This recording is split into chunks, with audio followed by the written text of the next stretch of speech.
देश के प्रधानमंत्री नरेंद्र मोदी छत्तीसगढ़ के बस्तर में वे अपने गुरु बलराम कश्यप के गांव आमावाल पहुंचे। दरअसल छोटे आमावाल भानपुरी सड़क से करीब 8 किलोमीटर की दूरी पर है। यह इलाका भाजपा के दिवंगत नेता बलराम कश्यप और कश्यप परिवार का कहा जाता है। इसलिए यहां मोदी की गारंटी गिराने और ग्रामीण वोटर्स को साधने के लिए पीएम की जनसभा का आयोजन रखा। पीएम मोदी ने यहां विजय संकल्प शंखनाद रैली को संबोधित किया।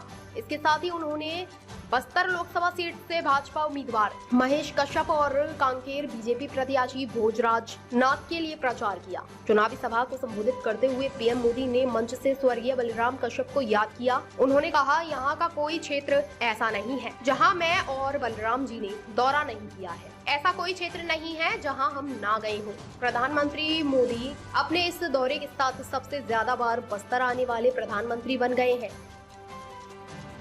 होता तो एक माँ पर क्या बीतती है ये मुझे पता है। जब दवा खरीदने के लिए घर में पैसे नहीं होते तो बेबसी कितनी ज्यादा होती है ये मैं जानता हूं।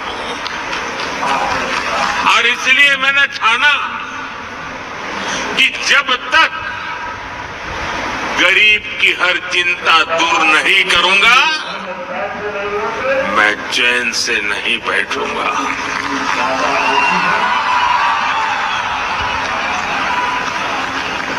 हमारी सरकार ने गरीब के लिए एक एक करके ऐसी योजनाएं बनाई, गरीब को उसका हक दिया।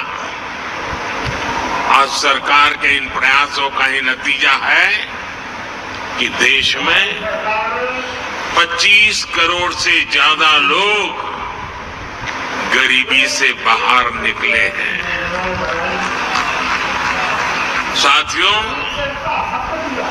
गरीबों के लिए भाजपा ने कैसे काम किया इसका बहुत बड़ा गवाह हमारा ये बस्तर है। बस्तर के बारे में तो कहा जाता है मावा बस्तर सोबले बस्तर।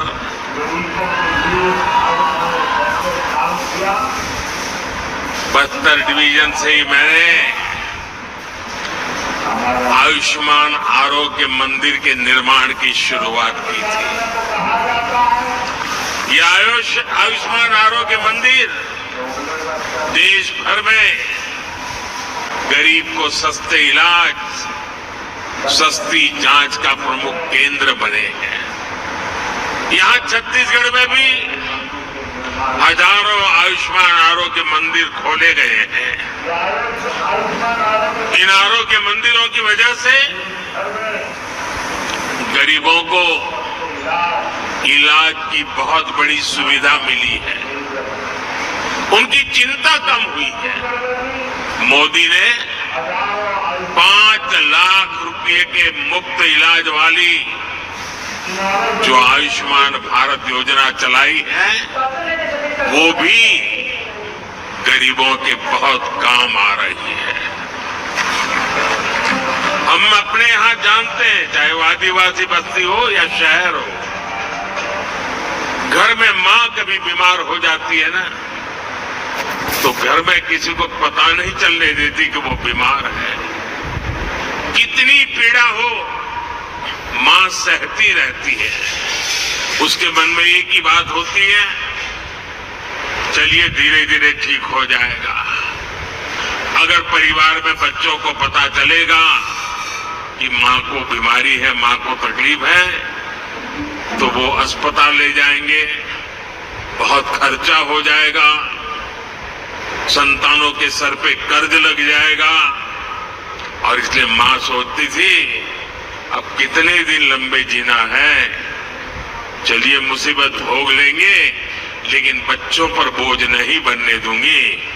ये हमारी हर माता सोचती थी, सहती